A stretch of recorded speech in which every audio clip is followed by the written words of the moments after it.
धाराशिव जिल्ह्यातील तांडा, वाड्या, वस्ती अशा ग्रामीण भागात दिसणारं पाणी टंचाईचं संकट आता शहरात देखील जाणवू लागले। धाराशिव शहरात अभूतपूर्व पाणी टंचाई जाणवू लागली। खंडाभर पाण्यासाठी महिलांना शहरभर फिरावं लागतंय।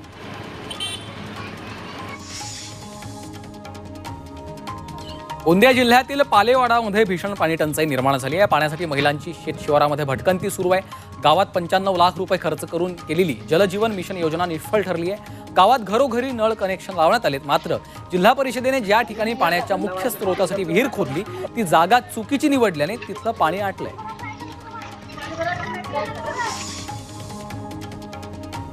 नाशिकच्या गंगापूर धरणाने तळ गाठलेला आहे। धरणात केवळ 22% पाणीसाठा शिल्लक आहे। जिल्ह्यातील इतर 6 धरणातील पाणीसाठा झपाट्याने कमी होतोय। एकीकडे वाढत्या तापमानामुळे धरणातील पाण्याचं बाष्पीभवन वेगाने होतंय, तर दुसरीकडे पाण्याची मागणीही वाढतीये।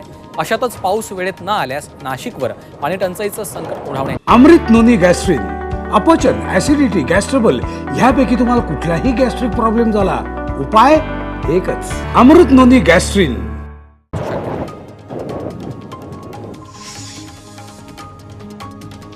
भाविकांचं श्रद्धास्थान असलेल्या पंढरपुरातील चंद्रभागा नदीमध्ये मैला मिश्रित पाणी सोडलं जात आहे। नदीमध्ये मैला मिश्रित पाणी सोडल्यामुळे नदीकाठातील नागरिकांचं आरोग्य धोक्यात आलंय। हे दूषित पाणी गोपाळपूर इथून सोडण्यात येत असून पाण्यामुळे नागरिकांच्या आरोग्यावर परिणाम होतोय। महर्षी वाल्मिकी संघानं तत्काळ प्रशासनाने दुरुस्ती करण्याची मागणी केली आहे, अन्यथा आषाढीपूर्वी आंदोलन करण्याचा इशारा दिला।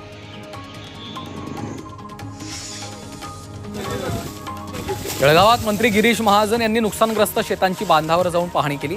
जामनेर तालुक्यासह मुक्ताईनगर, बोडवद, रावेर तालुक्यामध्ये पिकांचं मोठं नुकसान झालंय। हजारो हेक्टरवरील केळी पिकांसह फळबागात जमीनदोस्त झाल्यात। याची पाहणी करून महाजनांनी तत्काळ नुकसानग्रस्त भागाचे पंचनामे करण्याचे आदेश दिले।